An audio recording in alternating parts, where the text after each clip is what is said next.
Que a graça e a paz do Senhor esteja com todos. Devocional Bíblico por William MacDonald. Primeiro, ponha sua religião em prática, cuidando da própria família. 1 Timóteo 5:4.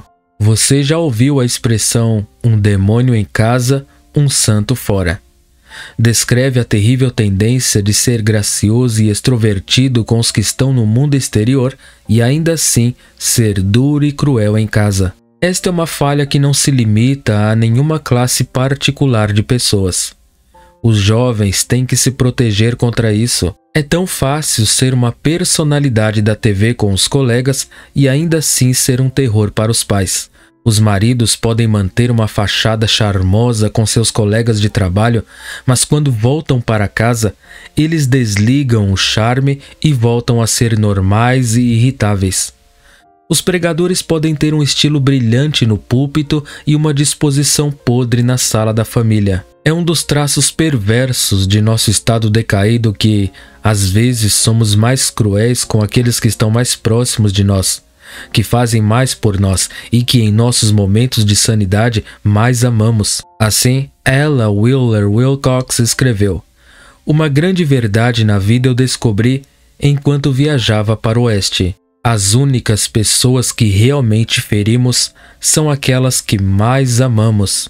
Nós lisonjeamos aqueles que mal conhecemos, agradamos ao hóspede fugaz e desferimos muitos golpes imprudentes naqueles que mais amamos." Outro poeta ecoou esses sentimentos da seguinte forma: "Temos saudações para o estranho e sorrisos para o convidado, mas muitas vezes para o nosso próprio tom amargo, embora amemos mais o nosso." É muito fácil ter uma religião de igreja, ou uma religião de reunião de oração, ou uma religião de trabalho cristão, mas é completamente diferente ter uma religião cotidiana.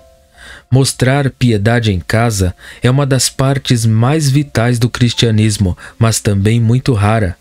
E não é nada incomum encontrar cristãos que fazem sua justiça diante de estranhos para serem vistos pelos homens, mas que falham lamentavelmente em mostrar sua piedade em casa. Conheci um pai de família que era tão poderoso em oração, na reunião de oração semanal, e tão impressionante em exortação, que toda a igreja foi edificada por sua piedade. Mas que quando voltou para casa após as reuniões, estava tão zangado e feio que sua esposa e família tiveram medo de dizer uma palavra em sua presença. H. W. Smith. Samuel Johnson disse: "Todo animal vinga suas dores sobre aqueles que estão por perto." O homem deve evitar essa tendência natural. O que somos em casa é um índice mais verdadeiro de nosso caráter cristão do que o que somos em público. Segundo, quem não é contra nós é por nós. Lucas 9, 49 e 50. A princípio, isso parece contradizer categoricamente nosso versículo anterior, mas não há contradição. Lá o Salvador estava falando aos fariseus incrédulos e dizendo: "Se você não é por mim, você é contra mim." Mas aqui é uma questão diferente. Os discípulos tinham acabado de conter um homem que estava expulsando demônios em nome de Jesus. Eles não tinham razão melhor do que ele não se associar com eles. Jesus disse: "Não o proibais, porque quem não é contra nós é por nós." Quando se trata de salvação, aqueles que não são por Cristo são contra ele. Mas quando se trata de servir, aqueles que não são contra ele são por ele. Não somos chamados para nos opor a outros que estão servindo ao Senhor. É um mundo grande e amplo e há muito espaço para todos nós trabalharmos sem pisar no calo dos outros. Devemos levar a sério as palavras do Salvador: "Não o proibais." Ao mesmo tempo, devemos notar que Jesus não disse a João e aos outros para irem se juntar a este homem. Alguns usam métodos inaceitáveis para outros. Alguns têm ênfases diferentes na mensagem que pregam. Alguns têm mais luz do que outros. E alguns têm liberdade para fazer coisas sobre as quais outros têm má consciência. Não podemos esperar colocar cada crente exatamente no mesmo molde que nós. Mas podemos nos regozijar em cada triunfo do Evangelho, como Paulo fez.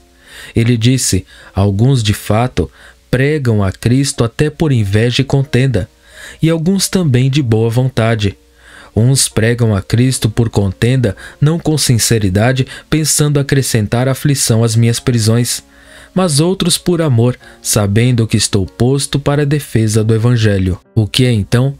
Não obstante, de todas as maneiras, seja em pretensão ou em verdade, Cristo é pregado, e nisso me regozijo. Sam Shoemaker fez a pergunta preceptiva: quando aprenderemos que na grande guerra da luz contra a escuridão em nosso tempo, precisaremos do apoio de aliados que podem não ser do nosso gosto pessoal, e aprenderemos que isso vai levar todos os cristãos trabalhando juntos para avançar contra a tempestade do Anticristo.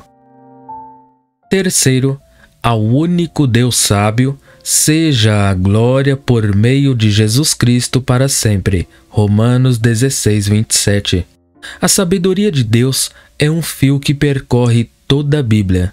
Por exemplo, com ele está a sabedoria e a força, ele tem conselho e entendimento. Com ele está a força e a sabedoria.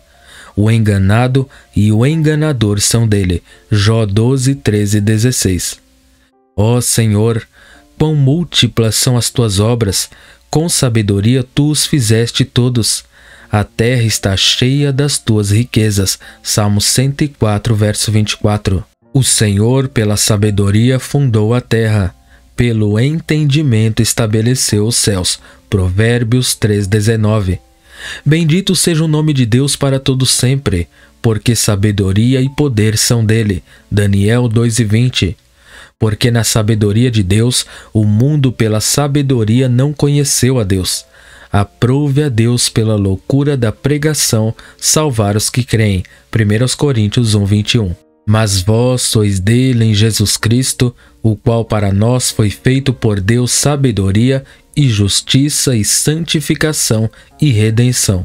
1 Coríntios 1:30. A sabedoria de Deus refere-se à sua visão perfeita, seu discernimento infalível e suas decisões infalíveis. Alguém a definiu como sua capacidade de produzir os melhores resultados possíveis pelos melhores meios possíveis.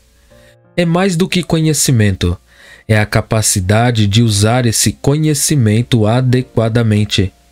Todas as obras de Deus expressam sua sabedoria. O maravilhoso desenho do corpo humano, por exemplo, presta-lhe uma eloquente homenagem. E a sabedoria de Deus é vista no plano da salvação. O Evangelho nos diz como a penalidade do pecado é paga, a justiça de Deus é vindicada, sua misericórdia é dispensada com justiça, e o crente em Cristo está melhor do que jamais poderia estar se Adão não tivesse caído. Agora que somos salvos, a sabedoria de Deus fala de conforto terno para nossas almas. Sabemos que nosso Deus é sábio demais para cometer um erro. Embora existam coisas na vida que são difíceis de entender, sabemos que ele não pode errar. Podemos ter a máxima confiança em sua orientação. Ele conhece o fim desde o princípio. Ele conhece caminhos de bênção dos quais desconhecemos completamente. Seu jeito é perfeito. Finalmente, ele quer que cresçamos em sabedoria. Devemos ser sábios para o que é bom. Romanos 16:19. Devemos andar prudentemente como sábios, resgatando o tempo, porque os dias são maus. Efésios 5:15 e 16. Devemos ser prudentes como as serpentes e inofensivos como as pombas. Mateus 10:16. Quarto, eles me fizeram o guarda das vinhas, mas a minha própria vinha não guardei. Cântico de Salomão, capítulo 1, versículo 6. Os irmãos da jovem sulamita a enviaram para trabalhar no vinhedo. Ela se manteve tão ocupada cuidando das vinhas que negligenciou sua própria vinha, ou seja, sua aparência pessoal. Sua pele estava queimada e seca, e sem dúvida seu cabelo estava despenteado. Sempre existe o perigo de negligenciarmos nossa própria vinha, ocupando-nos demais com a de outra pessoa. Existe o perigo, por exemplo, de ficar tão envolvido com a evangelização do mundo que a própria família se perde. Se Deus nos dá filhos, esses filhos são nosso campo missionário número 1. Quando estivermos diante do Senhor, uma das maiores alegrias será poder dizer: eis aqui eu e os filhos que Deus me deu. Hebreus 2:13. Nem todos os elogios do público irão compensar a perda de nossos próprios filhos e filhas. Pelas Escrituras, parece que a responsabilidade começa em casa. Depois de expulsar os demônios da legião, Jesus ordenou-lhe: vai para casa, para os teus amigos, e conta-lhes quão grandes coisas o Senhor te fez e como se compadeceu de ti. Marcos 5:19. Muitas vezes parece que o lugar mais difícil de evangelizar é em nosso próprio quintal, mas é por aí que devemos começar. Novamente, quando o Senhor comissionou seus discípulos, ele disse: tanto em Jerusalém como em toda a Judéia e Samaria e até os confins da terra. Atos 1:8. Comece em Jerusalém, sua base. André estava determinado a não negligenciar sua própria vinha. Lemos sobre ele: ele encontrou primeiro a seu próprio irmão Simão e disse-lhe: achamos o Messias, que traduzido é o Cristo. João 1:41. Há sem dúvida casos em que um crente é fiel em buscar ganhar seus entes queridos para o Senhor Jesus, mas eles persistem em sua incredulidade. Não podemos garantir a salvação eterna de nossos parentes e amigos, mas o que devemos evitar é a possibilidade de estarmos tão preocupados em ministrar aos outros que negligenciamos nosso próprio círculo familiar. Nosso próprio vinhedo, nesses casos, deve ter prioridade. Amém.